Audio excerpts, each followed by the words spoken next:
In the name of the Father, Son and Holy Spirit, Amen. सब सुनने वाले बहन भाइयों को प्रभु यीशु मसीह की जय।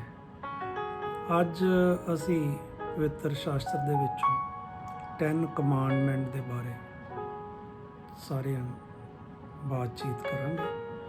ਸੋ ਅੱਜ ਮੈਂ ਸ਼ੁਰੂ ਕਰਨ ਲੱਗਾ ਇਸ ਗੱਲ ਨੂੰ ਕਿ ਸਾਰੇ ਆਪਣੇ ਪੂਰੇ ਵਰਲਡ ਦੇ ਵਿੱਚ 197 ਕੰਟਰੀਜ਼ ਨੇ ਤੇ ਇਹਨਾਂ 197 ਕੰਟਰੀਜ਼ ਦੇ ਵਿੱਚ 75% ਆਫ ਦਾ ਕੰਟਰੀਜ਼ ਜਿਹੜਾ ਵਾ ਉਹ ਇਸ ਪਵਿੱਤਰ ਸ਼ਾਸਤਰ ਨੂੰ ਪੜ੍ਹਦੇ ਨੇ। ਹੁਣ ਮੈਂ ਤੁਹਾਨੂੰ ਦੱਸਣਾ ਚਾਹੁੰਦਾ ਕਿ ਕਿਸੇ ਵੀ ਕੰਟਰੀ ਦੇ ਵਿੱਚ ਤੁਸੀਂ ਰਹੋਗੇ ਤਾਂ ਉਹਦਾ ਇੱਕ ਸਿਧਾਂਤ ਸੰਵਿਧਾਨ ਹੁੰਦਾ ਵਾ ਹਰ ਕੰਟਰੀ ਦੇ ਵਿੱਚ ਰਹਿਣ ਦਾ। ਤੁਸੀਂ ਜਿਸ ਕੰਟਰੀ 'ਚੋਂ ਪਹਿਲਾਂ ਰਹਿੰਦੇ ਜੋ ਅਤੇ ਜਾਂ ਹੁਣ ਤੁਸੀਂ ਕਿਸੇ ਹੋਰ ਕੰਟਰੀ 'ਚ ਰਹਿੰਦੇ ਜੋ, ਇਹਨਾਂ ਦੋਨਾਂ ਕੰਟਰੀਆਂ ਦਾ ਅਲੱਗ-ਅਲੱਗ ਸੰਵਿਧਾਨ ਆ। ਸਾਨੂੰ ਉਸ ਸੰਵਿਧਾਨ ਦੇ ਮੁਤਾਬਕ ਕੰਟਰੀ ਦੇ ਵਿੱਚ ਰਹਿਣਾ ਪੈਂਦਾ ਵਾ। ਪਰ ਸਾਡਾ ਜਿਹੜਾ ਸੰਵਿਧਾਨ ਪਵਿੱਤਰ ਸ਼ਾਸਤਰ ਆ ਇਹ ਪੂਰੇ ਸੰਸਾਰ ਦੇ ਵਿੱਚ ਆ, ਕਿਉਂਕਿ ਇਹ ਸਾਰਾ ਕੁਛ ਪ੍ਰਭੂ ਯੀਸ਼ੂ ਨੇ ਬਣਾਇਆ, ਸਾਡੇ ਪਿਤਾ ਯਹੋਵਾ ਨੇ ਬਣਾਇਆ ਕਿ ਇਸ ਚੀਜ਼ ਦੀ ਰਚਨਾ ਕੀਤੀ ਆ। ਸਾਰੇ ਸੰਸਾਰ ਦੀ, ਧਰਤੀ ਦੀ, ਸਵਰਗ ਦੀ, ਸਮੁੰਦਰ ਦੀ, ਆਕਾਸ਼ ਦੀ ਔਰ ਜੀਵ ਜੰਤੂਆਂ ਦੀ, ਪਕਸ਼ੀਆਂ ਦੀ, ਮੇਰੀ ਔਰ ਤੁਹਾਡੀ ਸਾਰਿਆਂ ਦੀ। ਅੱਜ ਅਸੀਂ ਟੋਟਲ ਲੋਕ ਜੋ ਆ ਵਰਲਡ ਦੇ ਉੱਤੇ 7.8 ਬਿਲੀਅਨਸ ਲੋਕ ਆ ਅਤੇ ਇਹਦੇ ਵਿੱਚੋਂ ਸੰਵਿਧਾਨ ਜਿਹੜਾ ਵਾ ਸਾਡੇ ਅਲੱਗ-ਅਲੱਗ ਕੰਟਰੀਆਂ ਦਾ 197 ਕੰਟਰੀਜ਼ ਦਾ ਅਲੱਗ-ਅਲੱਗ ਆ, ਮਗਰ ਇੱਕ ਸੰਵਿਧਾਨ ਜਿਹੜਾ ਵਾ ਉਹ ਸਾਰੇ ਹੀ ਤਕਰੀਬਨ ਕੰਟਰੀਆਂ ਦੇ ਵਿੱਚ ਪੜ੍ਹਿਆ ਜਾਂਦਾ। ਔਰ ਇਹ ਸਭ ਤੋਂ ਜ਼ਿਆਦਾ ਜਿਹੜੀ ਆ ਉਹ ਸੰਵਿਧਾਨ ਮੈਂ ਤੁਹਾਨੂੰ ਅੱਜ ਦਿਖਾਉਣਾ ਕਿਹੜਾ ਵਾ, ਇਹ ਹੈਗਾ ਤੁਹਾਡੇ ਸਾਹਮਣੇ। ਇਸ ਸੰਵਿਧਾਨ ਨੂੰ ਨੋਟ ਕਰੋ ਅਤੇ ਦੱਸੋ ਕਿ ਇਹ ਸੰਵਿਧਾਨ ਸਾਨੂੰ ਕੀ ਦੱਸਣਾ ਚਾਹੁੰਦਾ ਅਤੇ ਕੀ ਇਹਦੇ ਬਾਰੇ ਗੱਲਾਂ ਨੇ, ਉਹ ਹੁਣੀ ਤੁਹਾਡੇ ਨਾਲ ਹੀ ਸ਼ੇਅਰ ਕਰਾਂਗੇ। ਇਸ ਸੰਵਿਧਾਨ ਦਾ ਨਾਂ ਹੈ ਪਵਿੱਤਰ ਬਾਈਬਲ। ਬਾਈਬਲ ਦਾ ਕੀ ਅਰਥ ਆ? BIBLE, basic information before leaving ਦਾ ਅਰਥ। ਇਹ ਸਾਨੂੰ ਮੁੱਢਲੀਆਂ ਸਿੱਖਿਆਵਾਂ ਦਿੰਦੀ ਆ, ਸਾਰੀਆਂ ਉਹ ਸਿੱਖਿਆਵਾਂ ਕਿ ਕਿਸ ਤਰ੍ਹਾਂ ਅਸੀਂ ਰਹਿਣਾ, ਜੋ ਜੁਗਨਾ ਜੁਗਨ ਤੋਂ ਬਣਿਆ ਹੋਇਆ ਅਤੇ ਕਦੀ ਅੱਜ ਤੱਕ ਇਹ ਚੇਂਜ ਨਹੀਂ ਹੋਇਆ ਔਰ ਸਾਰੇ ਵਰਲਡ ਦੇ ਵਿੱਚ ਇਹਦਾ ਜਿਹੜਾ ਇਹਨੂੰ ਮੰਨਿਆ ਜਾਂਦਾ। ਸਭ ਤੋਂ ਵੱਧ ਬਾਈਬਲ ਸਭ ਤੋਂ ਵੱਧ ਭਾਸ਼ਾ ਦੇ ਵਿੱਚ ਇਹ ਪ੍ਰਿੰਟ ਹੋਈ ਆ ਔਰ ਸਭ ਤੋਂ ਜ਼ਿਆਦਾ ਵਿਕਣ ਵਾਲੀ ਮੈਕਸੀਮਮ ਸੇਲ ਜਿਹੜੀ ਆ ਉਹ ਬਾਈਬਲ ਦੀ ਆ। ਸੋ ਇਹ ਇੱਕ ਨੰਬਰ 1 ਤੇ ਸਿਧਾਂਤ ਆ ਸਾਡੇ ਲਈ ਔਰ ਇਹ ਸਭ ਦੇਸ਼ਾਂ ਦੇ ਵਿੱਚ, ਸਭ ਭਾਸ਼ਾ ਦੇ ਵਿੱਚ ਹੈ। ਔਰ ਇਹ ਅੱਜ ਦੇਖੋ ਅਸੀਂ ਇਹਦੇ ਬਾਰੇ ਗੱਲ ਕਰਦੇ ਹਾਂ ਕਿ ਇਹਦੇ ਵਿੱਚ ਇੱਕ ਸਿਧਾਂਤ ਕੀ ਨੇ, ਉਹ ਕਿਸ ਤਰ੍ਹਾਂ ਅੱਜ ਤੁਹਾਨੂੰ ਅਸੀਂ ਉਹਦੇ ਬਾਰੇ ਪੜ੍ਹ ਕੇ ਦੱਸਦੇ ਹਾਂ ਕਿ 10 ਕਮਾਂਡਮੈਂਟ ਇਹਨਾਂ ਨੂੰ ਕਿਹਾ ਜਾਂਦਾ ਅਤੇ ਇਹਨਾਂ ਤੋਂ ਅੱਗੇ ਬਹੁਤ 643 ਸਮਾਲ ਬ੍ਰਾਂਚਸ ਨੇ ਕਿ ਜਿਹੜੇ ਇਸ ਸਿਧਾਂਤ ਦੇ ਵਿੱਚ ਆਉਂਦੇ ਨੇ। ਪਰ ਅੱਜ ਅਸੀਂ ਤੁਹਾਨੂੰ ਸਿਰਫ ਅਤੇ ਸਿਰਫ ਇਹ 10 ਜਿਹੜੀਆਂ ਨੇ ਉਹ ਪੜ੍ਹ ਕੇ ਸੁਣਾਵਾਂਗੇ। ਬਾਈਬਲ ਦੇ ਵਿੱਚ ਇਹ 2 ਜਗ੍ਹਾ ਦੇ ਵਿੱਚ ਜਿਹੜੀਆਂ ਇਹ 10 ਕਮਾਂਡਮੈਂਟਸ ਨੇ ਉਹ ਆਉਂਦੀਆਂ ਨੇ। ਐਕਸੋਡਸ 20 ਦਾ 2 to 17 ਜੇਕਰ ਅਸੀਂ ਪੜ੍ਹਾਂਗੇ ਅਤੇ 10 ਦੀਆਂ 10 ਸਾਨੂੰ ਆ ਜਾਣਗੀਆਂ। ਫਿਰ ਡੀਟਰੋਮਨੀ ਦੇ ਵਿੱਚ 5 ਦਾ 6 to 21 ਅਸੀਂ ਇਹ ਪੜ੍ਹਾਂਗੇ ਅਤੇ ਉਹਦੇ ਵਿੱਚ ਇਹ ਆਏਗੀ। Total population of the world is 7.8 billion and 34.11% ਲੋਕ ਜਿਹੜੇ ਨੇ ਉਹ ਇਹਨੂੰ ਪੜ੍ਹਦੇ ਨੇ। ਸੋ ਇਹ ਸਿਧਾਂਤ ਜਿਹੜਾ ਅੱਜ ਤੱਕ ਨਹੀਂ ਚੇਂਜ ਹੋਇਆ ਅਤੇ ਸਦਾ ਇਹ ਪੜ੍ਹਿਆ ਜਾਂਦਾ ਵਾ। ਹੁਣ ਉਸ ਸਿਧਾਂਤ ਦੀ 10 ਕਮਾਂਡਮੈਂਟ ਦੇ ਵਿੱਚੋਂ ਮੈਂ ਪਹਿਲੀ ਅੱਜ ਤੁਹਾਨੂੰ ਪੜ੍ਹ ਕੇ ਸੁਣਾਉਣਾ ਚਾਹੁੰਦਾ ਵਾਂ ਕਿ ਮੈਨੂੰ ਛੱਡ ਕੇ ਦੂਸਰੇ ਹੋਰ ਕਿਸੇ ਨੂੰ ਪਰਮੇਸ਼ਵਰ ਨਾ ਮੰਨਣਾ। ਕਿ ਸਾਨੂੰ ਪਰਮਾਤਮਾ ਨੇ ਗੱਲ ਕਹੀ ਆ ਕਿ ਪਹਿਲਾਂ ਤਾਂ ਅਸੀਂ ਇਹ ਜਾਣਨਾ ਚਾਹੁੰਦੇ ਹਾਂ ਕਿ ਪਰਮਾਤਮਾ ਕੌਣ ਆ। ਪਰਮਾਤਮਾ ਉਹ ਆ ਜਿਹੜਾ ਕਿ ਹਰ ਇੱਕ ਚੀਜ਼ ਦਾ ਸਿਰਜਣਹਾਰ ਆ। ਹੁਣ ਤੁਸੀਂ ਇੱਕ ਗੱਲ ਨੂੰ ਨੋਟ ਕਰਨਾ ਕਿ ਸਿਰਜਣਹਾਰ ਕੀ ਚੀਜ਼ਾਂ ਦਾ ਵਾ, ਕਿ ਸਿਰਜਣਹਾਰ ਕਿ ਜਿਨਨੇ ਤੁਹਾਨੂੰ ਤੇ ਮੈਨੂੰ ਬਣਾਇਆ, ਧਰਤੀ ਸਵਰਗ ਬਣਾਈ ਔਰ ਸਮੁੰਦਰ ਬਣਾਇਆ, ਜਲ ਜੀਵ ਜੰਤੂ ਪਕਸ਼ੀ ਤੇ ਹਰ ਚੀਜ਼ ਨੂੰ, ਆਕਾਸ਼ ਨੂੰ ਬਣਾਇਆ ਤੇ ਸਥਿਰ ਕੀਤਾ। ਇਹ ਚੀਜ਼ਾਂ ਜਿਹੜੀਆਂ ਬਣਾਉਣ ਵਾਲਾ ਜੋ ਵੀ ਰਚਨਾਹਾਰ ਆ, ਉਹ ਇੱਕ ਸੱਚੀ ਸੰਪੂਰਨ ਸ਼ਕਤੀ ਵਾਲਾ ਪਰਮਾਤਮਾ, ਤੇ ਉਹ ਇੱਕ ਉਹਦੀ ਸਿਰਫ ਤੇ ਸਿਰਫ ਕਹਿੰਦੇ ਆਰਾਧਨਾ ਕਰੋ। मैं प्रभु तेरा ईश्वर हूँ। प्रभु अपने ईश्वर की आराधना करना, उसको छोड़ और किसी की नहीं करना। एक फर्स्ट कि गॉड इज़ वन, कि तुसी किस ईश्वर की प्रार्थना करनी है वो दसी गई। नंबर 2, प्रभु अपने परमेश्वर का नाम व्यर्थ ना लेना, उचित कारण के बिना मेरा नाम ना लेना। कुछ लोगों की आदत आ, की आदत आ कि अपनी गल नूं दस्सण वास्ते कि मैं सच्ची गल कर रहा, चाहे वो झूठी होवे चाहे किस तरह की होवे, डजंट मैटर, उन्होंने हमेशा ही कहना मैनूं सौं लगे रब दी, मैं तुहानूं ये गल दस रहा, या एवें बार बार हर गल दे उत्ते रब दा नां लैके व्यर्थ जिहड़ा लई जाना। परमात्मा एक बहुत आदरयोग सत्कारयोग परमात्मा जिहड़ा कि पूरा परफैक्ट आ, सानू जदों भी उहदा नां लैना चाहिदा वा, उदों सानू पूरे आदर और मान दे नाल, रिस्पैक्ट दे नाल लेना चाहिदा। ये हो गईयां साडीआं 2 आग्या। तीसरी आग्या की आ कि प्रभु दा दिन पवित्र रखना। हुण प्रभु जी ने साडे लई की कीता सी कि 6 दिन दे विच सारी रचना कीती, दिन रात धरती स्वर्ग ते आकाश ते ये तुहाडी ते मेरी जो भी है 6 दिनों दे विच रचना की। 6 दिन साडियां निगाह दे विच 6 दिन नहीं, कि प्रभु की निगाह दे विच 365 साल जिहड़े 365 दिन एक साल दे हुंदे ते एक दिन हुंदा, ते 6 दिनों च उन्होंने रचना की ते 7वें दिन उन्होंने रैसट की ते उन्होंने पवित्र किया, ਉਹਨੂੰ ਸਬਤ ਦਾ ਦਿਨ ਕਿਹਾ। ਸੋ ਇਸ ਕਰਕੇ 6 ਦਿਨ ਤੁਸੀਂ ਆਪਣੀ ਰੋਜੀ ਰੋਟੀ ਕਮਾਓ ਪਰਿਵਾਰ ਦੇ ਲਈ, ਤੇ ਜੋ ਕਰਨਾ ਤੁਸੀਂ ਕਾਰਵਾਈ ਕਰੋ। 7ਵੇਂ ਦਿਨ ਤੁਸੀਂ ਪਵਿੱਤਰ ਰੱਖੋ ਤੇ ਬਾਈਬਲ ਨੂੰ ਜ਼ਰੂਰ ਪੜ੍ਹੋ, ਜਾਂ ਚਰਚ ਜਾਓ, ਜਾਂ ਕਿਸੇ ਮੰਦਰ ਗਿਰਜਾ ਘਰ ਦੇ ਵਿੱਚ ਜ਼ਰੂਰ ਜਾਓ। ਤੁਸੀਂ ਆਪਣੇ ਪ੍ਰਭੂ ਦੇ ਨਾਲ ਰਹੋ ਔਰ ਉਹਨੂੰ ਪਵਿੱਤਰ ਮੰਨੋ। ਅੱਜ ਹੁਣ 4 ਵਰਸ ਤੇ ਹੀ ਜਾਣੇ ਆ।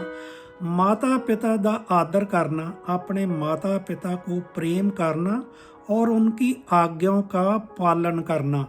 ये जिहड़ी देखो असी मैं या तुसी संसार दे विच किवें आए, ये 7.8 billion people of in the world किस तरह पैदा होए, क्योंकि इन्हां दा हर एक दा माता पिता हैगा ਤੇ ਤਾਂ ਹੀ ਸੰਸਾਰ ਦੇ ਵਿੱਚ ਆਏ।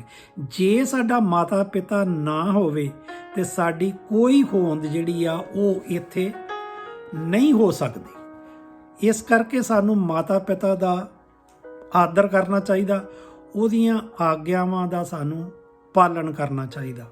5ਵੀਂ ਆਗਿਆ ਮੈਂ ਤੁਹਾਨੂੰ ਦਿੰਦਾ, ਵੱਭਿਆਚਾਰ ਨਾ ਕਰਨਾ। ਇੱਕ ਪਵਿੱਤਰ ਜੀਵਨ ਬਿਤਾਉਣਾ ਸਾਨੂੰ ਚਾਹੀਦਾ। ਵੱਭਿਆਚਾਰ ਤੁਸੀਂ ਸਾਰੇ ਲੋਕ ਜਾਣਦੇ ਜੋ ਕਿ ਇਹਦੀਆਂ ਸਜ਼ਾਵਾਂ ਨੇ ਹਰ ਸੰਵਿਧਾਨ ਦੇ ਵਿੱਚ, ਜੇਕਰ ਤੁਸੀਂ ਵੱਭਿਆਚਾਰ ਕਰਦੇ ਹੋ। ਇਸ ਸੰਵਿਧਾਨ ਦੇ ਵਿੱਚ ਵੀ ਉਹ ਕੀ ਕਹਿੰਦਾ ਵਾ ਕਿ ਜੇਕਰ ਤੁਸੀਂ ਸਿਰਫ ਕਿਸੇ ਪਰਾਈ ਇਸਤਰੀ ਬਾਰੇ ਸੋਚਦੇ ਵੀ ਜੋ, ਤੇ ਤੁਹਾਨੂੰ ਉਹਦਾ ਸਜ਼ਾ ਦੇ ਤੁਸੀਂ ਹੱਕਦਾਰ ਜਦੋਂ ਤੁਹਾਨੂੰ ਮਿਲੇਗੀ ਜ਼ਰੂਰ। ਸੋ ਇਸ ਕਰਕੇ ਸਾਨੂੰ ਵੱਭਿਆਚਾਰ ਨਹੀਂ ਕਰਨਾ ਚਾਹੀਦਾ। ਸਾਨੂੰ ਸਿਰਫ ਤੇ ਸਿਰਫ ਆਪਣਾ ਪਵਿੱਤਰ ਜੀਵਨ ਜਿਹੜਾ ਵਾ ਉਹ ਬਤੀਤ ਕਰਨਾ ਚਾਹੀਦਾ ਵਾ। ਫਿਰ ਉਹਨੇ ਲਿਖਿਆ ਜੀ ਕਿ ਚੋਰੀ ਨਾ ਕਰਨਾ। ਦੱਸੋ ਇੰਨੇ ਸੰਵਿਧਾਨ ਬਣੇ ਨੇ, ਕਿਸੇ ਸੰਵਿਧਾਨ ਦੇ ਵਿੱਚ ਸਾਨੂੰ ਕਿਹਾ ਕਿ ਤੁਸੀਂ ਚੋਰੀ ਕਰੋ? ਕਿਸੇ ਧਰਮ 'ਚ ਤੁਹਾਨੂੰ ਕਿਸੇ ਨੇ ਕਿਹਾ ਗਿਆ ਕਿ ਤੁਸੀਂ ਚੋਰੀ ਕਰੋ? ਤੇ ਚੋਰੀ ਕਰਨਾ ਪਾਪ ਆ, ਇਹ ਸਾਰਿਆਂ ਧਰਮਾਂ 'ਚ ਲਿਖਿਆ। ਔਰ ਗੌਰਮੈਂਟ ਦੀਆਂ ਨਿਗਾਹ, ਸਾਰੇ ਸੰਵਿਧਾਨ ਦੀਆਂ ਨਿਗਾਹ ਦੇ ਵਿੱਚ ਜਿਸ ਬੰਦੇ ਨੇ ਚੋਰੀ ਕੀਤੀ ਉਹਨੂੰ ਸਜ਼ਾ ਜ਼ਰੂਰ ਮਿਲਦੀ ਆ। ਫਿਰ ਝੂਠੀ ਗਵਾਹੀ ਨਾ ਦੇਣਾ। ਤੁਸੀਂ ਦੇਖੋ ਕਿ ਜਦੋਂ ਵੀ ਅਸੀਂ ਕਿਸੇ ਗਵਾਹੀ ਦੇ ਲਈ ਕੋਰਟ ਦੇ ਵਿੱਚ ਪੇਸ਼ ਹੁੰਦੇ ਆ, ਜਾਂ ਸਭਾ ਦੇ ਵਿੱਚ ਪੇਸ਼ ਹੁੰਨੇ ਆ ਤੇ ਅਸੀਂ ਇੱਕ ਬਾਈਬਲ ਦੇ ਉੱਤੇ ਹੱਥ ਰੱਖ ਕੇ ਸਹੁੰ ਖਾਂਦੇ ਆ ਕਿ ਮੈਂ ਸੱਚ ਦੇ ਸਿਵਾ ਕੁਛ ਨਹੀਂ ਬੋਲੂੰਗਾ। ਕਿੱਡਾ ਵੱਡਾ ਪਾਪ ਆ ਦੇਖੋ ਕਿ ਇੱਕ ਝੂਠੀ ਗਵਾਹੀ ਕਿਸੇ ਦੇ ਪ੍ਰਤੀ ਦੇਣਾ। ਸੋ ਇਸ ਕਰਕੇ ਝੂਠੀ ਗਵਾਹੀ ਸਾਨੂੰ ਜਿਹੜੀ ਆ ਉਹ ਨਹੀਂ ਦੇਣੀ ਚਾਹੀਦੀ, ਮਤਲਬ ਕਿ ਝੂਠ ਬੋਲਣਾ ਨਹੀਂ ਚਾਹੀਦਾ। ਨਾਵੀਂ ਕੀ ਕਹਿੰਦਾ ਸਾਨੂੰ, ਪਰ ਸਿਤਰੀ ਕੀ ਕਾਮਨਾ ਨਾ ਕਰਨਾ। ਪਰ ਛਤਰੀ ਦੂਸਰੀ ਪਰਾਈ ਔਰਤ ਦੀ ਜਿਹੜੀ ਕੋਈ ਵੀ ਕਾਮਨਾ, ਸਾਡੇ ਅੰਦਰ ਇੱਕ ਕਾਮਨਾ ਵਾ, ਉਹਨੂੰ ਨਹੀਂ ਸਾਨੂੰ ਕਰਨਾ ਚਾਹੀਦਾ। ਇਹ ਸਾਰੇ ਭੈਣ ਭਰਾ ਅਸੀਂ ਚਰਾਂ ਸਮਝਦੇ ਹਾਂ। ਕਾਮ, ਕ੍ਰੋਧ, ਮੋਹ, ਲੋਭ, ਹੰਕਾਰ, ਜਿਹੜਾ ਇਹ ਸਾਡੇ 'ਚ ਗੁਣ ਜਿਹੜੇ ਆ ਔਗਣ ਨੇ, ਨਹੀਂ ਹੋਣੇ ਚਾਹੀਦੇ। ਇਹਦੀ ਸਾਨੂੰ ਪਾਲਣਾ ਨਹੀਂ ਕਰਨੀ ਚਾਹੀਦੀ।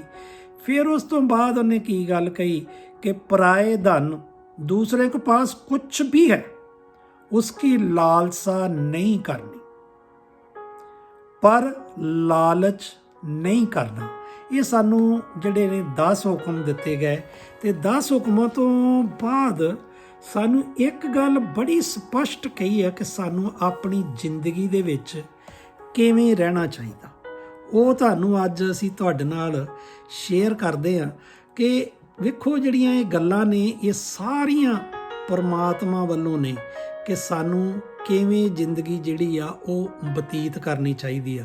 ਕਹਿੰਦਾ ਉਪਵਾਸ ਕਰੇ, ਖਾਣੇ का नहीं, गंदी सोच, गंदी नीयत और गंदे विचारों का। ਸਾਨੂੰ ਕਿਸ ਚੀਜ਼ ਤੋਂ ਦੂਰ ਹੋਣਾ ਚਾਹੀਦਾ? ਗੰਦੀ ਸੋਚ, ਗੰਦੀ ਨੀਅਤ ਔਰ ਗੰਦੇ ਵਿਚਾਰਾਂ ਤੋਂ ਦੂਰ ਹੋਣਾ ਚਾਹੀਦਾ। ਤੇ ਪਰਮਾਤਮਾ ਨੇ ਸਾਨੂੰ ਇੱਕ ਹੁਕਮ ਦਿੱਤਾ ਸੀ ਜਿਹਦੇ ਵਿੱਚ ਅੱਜ 2 ਗੱਲਾਂ ਮੈਂ ਜਿਹੜੀਆਂ ਪੜ੍ਹੂੰਗਾ ਉਹਦੇ ਵਿੱਚ ਸਾਰਾ ਇਹਦਾ ਇੱਕ ਨਿਚੋੜ ਆ ਜਾਏਗਾ। ਸਭ ਤੋਂ ਵੱਡੀ ਆਗਿਆ ਕੀ ਆ ਸਾਡੇ ਲਈ? ਯਹੋਵਾ ਸਾਡਾ ਇੱਕ ਹੀ ਪਰਮੇਸ਼ਰ ਹੈ। ਤੂੰ ਆਪਣੇ ਪਰਮੇਸ਼ਵਰ ਨੂੰ ਸਾਰੇ ਮਨ ਅਤੇ ਸਾਰੀ ਸ਼ਕਤੀ ਦੇ ਨਾਲ ਪਿਆਰ ਕਰ। ਤੂੰ ਸਾਰਿਆਂ ਦੇ ਨਾਲ ਪਿਆਰ ਕਰ, ਮਿੱਠਾ ਬੋਲ, ਆਪਣੇ ਗੁਆਂਢੀ ਨੂੰ ਆਪਣੇ ਸਮਾਨ ਪਿਆਰ ਕਰ, ਕੁਝ ਬੁਰਾਈ ਨਾ ਕਰਨਾ। ਸਭ ਤੋਂ ਵੱਡੀ ਆਗਿਆ ਕੀ? ਕਿ ਸਭ ਦੇ ਨਾਲ ਪ੍ਰੇਮ ਕਰ। ਔਰ ਜਦੋਂ ਤੁਸੀਂ ਕਿਸੇ ਚੀਜ਼ ਨਾਲ ਜਾਂ ਕਿਸੇ ਪ੍ਰਾਣੀ ਨਾਲ ਜਾਂ ਕਿਸੇ ਵਿਅਕਤੀ ਦੇ ਨਾਲ ਪਿਆਰ ਕਰਦੇ ਜੋ ਤੇ ਤੁਸੀਂ ਸਾਰੀਆਂ ਚੀਜ਼ਾਂ ਜਿਹੜੀਆਂ ਉਹਦੀਆਂ ਆਵਗੁਣ, ਉਹਦੀਆਂ ਬੁਰਾਈਆਂ ਨੂੰ ਭੁੱਲ ਕੇ ਤੇ ਤੁਸੀਂ ਉਹਦੇ 'ਚ ਅੱਛਾਈਆਂ ਨੂੰ ਯਾਦ ਕਰਦੇ ਜੋ ਤੇ ਉਹ ਚੀਜ਼ ਤੁਹਾਨੂੰ ਨਜ਼ਰ ਆਉਂਦੀ ਆ। ਕਿਉਂਕਿ ਤੁਹਾਡੇ ਦਿਲ ਦੇ ਅੰਦਰ ਜਿਹੜੀ ਸੋਚ ਬੈਠੀ ਆ ਉਹ ਕੀ ਆ? ਪਰਮਾਤਮਾ ਦਾ ਹੁਕਮ ਕਿ ਮੈਂ ਪਿਆਰ ਦੇ ਨਾਲ ਰਹਿਣਾ। ਤੇ ਪਿਆਰ ਕਦੀ ਵੀ ਸਾਨੂੰ ਗਲਤ ਗੱਲ ਜਿਹੜੀ ਆ ਉਹ ਨਹੀਂ ਸਿਖਾਉਂਦਾ। ਅੱਜ ਅਸੀਂ ਇਹਨਾਂ 10 ਆਗਿਆਂ ਦਾ ਪਾਲਣ ਕਰਾਂਗੇ। ਔਰ ਬਾਈਬਲ ਦੇ ਵਿੱਚੋਂ ਮੈਂ ਤੁਹਾਨੂੰ ਇਹ ਪੜ੍ਹ ਕੇ ਸੁਣਾਉਣਾ ਚਾਹੁੰਦਾ ਵਾਂ। ਉਹ ਚੀਜ਼ ਨੂੰ ਇੱਕ ਨੋਟ ਕਰਿਓ ਕਿ ਉਹ ਕੀ ਆ। ਕਿ ਪਹਿਲੀ ਗੱਲ ਤੇ ਇਹ ਆ ਕਿ ignorance of the law is no excuse. ਹਰ ਕੰਟਰੀ ਦੇ ਵਿੱਚ ਜਿਹੜੇ ਸੰਵਿਧਾਨ ਨੇ ਉਹ ਕਹਿੰਦੇ ਜੇਕਰ ਤੁਸੀਂ ਲਾ ਨੂੰ ਕਹੋ ਕਿ ਮੈਂ ਨਹੀਂ ਜਾਣਦਾ ਤੇ ਤੁਹਾਨੂੰ ਮਾਫ ਕਰਦਾ ਤੇ ਉਹ ਕਦੀ ਨਹੀਂ ਹੋ ਸਕਦਾ। ਸੋ ਇਸ ਕਰਕੇ ਤੁਹਾਨੂੰ ਇਹ ਸੰਵਿਧਾਨ ਜਿਹੜਾ ਵਾ ਪੜ੍ਹਨਾ ਚਾਹੀਦਾ। ਕੀ ਸੰਵਿਧਾਨ ਆ? ਪਵਿੱਤਰ ਸ਼ਾਸਤਰ ਬਾਈਬਲ ਆ ਜਿਹਦੇ ਵਿੱਚ ਸਾਨੂੰ ਦੱਸਿਆ ਗਿਆ ਕਿ ਸਾਡੀਆਂ ਮੁੱਢਲੀਆਂ ਕੀ ਸਿੱਖਿਆਵਾਂ ਨੇ ਕਿ ਉਹ ਸਾਨੂੰ ਰੱਖਣੀਆਂ ਚਾਹੀਦੀਆਂ। ਲਾਸਟ ਵਿੱਚ ਬਾਈਬਲ ਦੇ ਵਿੱਚ ਇਹ ਗੱਲ ਕਹੀ ਗਈ ਆ ਕਿ ਉਹਨੇ ਇਹ ਸਮਝਾਇਆ ਸਾਨੂੰ, ਯਹੋਨਾ 14:15, if you love me keep my commandments. ਕਿ ਜੇਕਰ ਤੁਸੀਂ ਮੇਰੇ ਨਾਲ ਪਿਆਰ ਕਰਦੇ ਜੋ ਤੇ ਮੇਰੇ ਆਗਿਆਵਾਂ ਦਾ ਪਾਲਣ ਕਰੋ। ਹੁਣ ਅੱਜ ਦੇਖੋ ਇਹ ਪਰਮਾਤਮਾ ਦੇ ਕਹੇ ਹੋਏ ਸ਼ਬਦ ਨੇ ਜਿਹੜੇ ਬਾਈਬਲ ਦੇ ਵਿੱਚ ਲਿਖੇ ਨੇ ਕਿ keep my commandment, if you love me keep my commandments. So please ਭੈਣੋ ਭਰਾਓ ਇਸ ਚੀਜ਼ ਦੇ ਉੱਤੇ ਪੂਰਾ ਧਿਆਨ ਕਰੋ। ਸਿਰਫ ਤੇ ਸਿਰਫ ਸੁਣਨੇ ਵਾਲੇ ਨਾ ਬਣਿਓ ਔਰ ਇਹਨਾਂ ਤੇ ਅਮਲ ਕਰਨ ਦੇ ਲਈ ਤਤਪਰ ਰਹਿਣਾ। ਸੁਣਨਾ ਵੀ ਜ਼ਰੂਰੀ ਆ ਔਰ ਸੁਣਨ ਤੋਂ ਬਾਅਦ ਉਸ 'ਤੇ ਅਮਲ ਕਰਨਾ ਵੀ ਬਹੁਤ ਜ਼ਰੂਰੀ ਆ। ਤਾਂ ਹੀ ਬਣਿਆ ਜਾਏਗਾ ਕਿ ਤੁਸੀਂ ਸਾਡੇ ਚੇਲੇ। ਉਹ ਕਿਹੜੇ ਨੇ? ਜਿਹੜੇ ਕਿ ਆਗਿਆ ਦਾ ਪਾਲਣ ਕਰਦੇ ਨੇ, ਉਹ ਪਰਮਾਤਮਾ ਦੇ ਫਾਲੋਅਰਸ ਨੇ। ਸੋ ਇਹਨਾਂ ਫਾਲੋਅਰਸ ਦੇ ਸ਼ਬਦਾਂ ਦੇ ਨਾਲ ਮੈਂ ਤੁਹਾਨੂੰ ਸਾਰਿਆਂ ਨੂੰ ਕੀ ਕਹਿਣਾ ਚਾਹੁੰਦਾ ਵਾਂ ਕਿ ਅਸੀਂ ਪਰਮਾਤਮਾ ਦੇ ਪੁੱਤਰ ਹਾਂ। ਪਰਮਾਤਮਾ ਸਾਡਾ ਪਿਤਾ ਵਾ, ਤੇ ਜੇ ਪਿਤਾ ਵਾ ਤੇ ਸਾਨੂੰ ਉਹਦੇ ਹਰ ਇੱਕ ਹੁਕਮ ਦੀ ਪਾਲਣਾ ਕਰਨੀ ਚਾਹੀਦੀ ਆ। ਸੋ ਬੜੇ ਪਿਆਰ ਦੇ ਨਾਲ ਤੁਸੀਂ ਪਰਮਾਤਮਾ ਦੀਆਂ ਆਗਿਆ ਨੂੰ ਮੰਨੋ ਤੇ ਉਹਨਾਂ ਦਾ ਪਾਲਨ ਕਰੋ ਔਰ ਸੁਖਮਈ ਜ਼ਿੰਦਗੀ ਆਪਣੀ ਬਤੀਤ ਕਰੋ। ਤੁਹਾਡੀ ਜ਼ਿੰਦਗੀ ਦੇ ਵਿੱਚ ਕੋਈ ਦੁੱਖ ਨਹੀਂ ਆਏਗਾ। ਫਿਰ ਪਰਮਾਤਮਾ ਕਹਿੰਦਾ ਵੀ ਮੈਂ ਉਹਨਾਂ ਤੇ ਕਿਰਪਾ ਆਪਣੀ ਬਣਾ ਕੇ ਰੱਖੂੰਗਾ।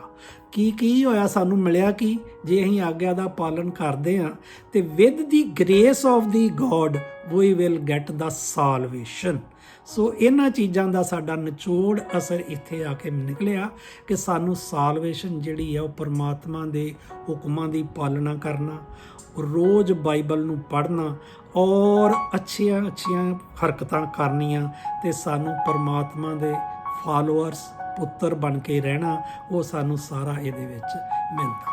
ਸੋ ਅੱਜ ਅਸੀਂ ਇਹਨਾਂ ਚੀਜ਼ਾਂ ਨੂੰ ਪੜ੍ਹਿਆ ਤੇ ਇਸ ਚੀਜ਼ਾਂ ਦੀ ਸਿੱਖਿਆ ਲਈ ਕਿ 10 ਕਮਾਂਡਮੈਂਟਸ ਕੀ ਹੁੰਦੀਆਂ ਨੇ। ਸੋ ਇਹਨਾਂ ਚੀਜ਼ਾਂ ਦੇ ਨਾਲ ਅੱਜ ਮੈਂ ਇੱਕ ਛੋਟੀ ਜੀ ਤੁਹਾਡੇ ਨਾਲ ਕੀ ਕਰਨਾ ਚਾਹੁੰਦਾ, ਲਾਸਟ ਵਿੱਚ ਇੱਕ ਗੱਲ ਕਰਨਾ ਚਾਹੁੰਦਾ share. Don't be impressed by money, followers, degrees and titles. Be impressed by kindness, integrity, humility and generosity. ਕਿ ਇਹਨਾਂ ਚੀਜ਼ਾਂ ਦੇ ਨਾਲ ਤੁਸੀਂ ਗਾਂਹ ਅੱਗੇ ਵਧੋ ਤੇ ਪਰਮਾਤਮਾ ਦੇ ਵਿੱਚ ਤੁਸੀਂ ਵਧਦੇ ਜਾਓ, ਤੇ ਵਧਣ ਦੇ ਨਾਲ ਤੁਹਾਡਾ ਸਾਰਾ ਕੁਛ ਜਿਹੜਾ ਵਾ ਉਹ ਹੋਏਗਾ। ਹੁਣ ਲਾਰਡ ਦੇ ਵਿੱਚ ਅਸੀਂ ਇੱਕ ਪ੍ਰੇਅਰ ਕਰਦੇ ਹਾਂ। ਪ੍ਰੇਅਰ ਨੂੰ ਧਿਆਨ ਨਾਲ ਸੁਣੋ, ਬਾਰ-ਬਾਰ ਸੁਣ ਸਕਦੇ ਜੋ, ਔਰ ਤੁਸੀਂ ਆਪਣੇ ਭੈਣ ਭਰਾਵਾਂ ਲਈ ਕਰ ਸਕਦੇ ਜੋ ਤੇ ਆਪਣੇ ਲਈ ਵੀ ਕਰ ਸਕਦੇ ਹੋ। Strengthen what is weak in me, heal what is sick in me, and revive whatever peace and love that has died in me. This is my prayer for me, my family, friends, and even those who dislike me. ਇਸ ਤਰ੍ਹਾਂ ਦੀ prayer ਕਰੋ ਤੇ ਪਰਮਾਤਮਾ ਦੇ ਅੱਗੇ ਆਪਣੀਆਂ ਜਿੰਨੀਆਂ ਕਮਜ਼ੋਰੀਆਂ ਉਹਨਾਂ ਨੂੰ ਸ਼ਕਤੀਸ਼ਾਲੀ ਬਣਾਉਣ ਦੀ ਕੋਸ਼ਿਸ਼ ਕਰੋ। ਸੁਣਨ ਵਾਲੇ ਸਾਰਿਆਂ ਭੈਣ ਭਰਾਵਾਂ ਨੂੰ ਮੇਰੇ ਵੱਲੋਂ ਪ੍ਰਭੂ ਯੀਸ਼ੂ ਦਾ ਆਸ਼ੀਰਵਾਦ। In the name of the father, son and holy spirit, amen. God bless you, my sister and brothers. God is peace with you. Thank you, thank you, thank you.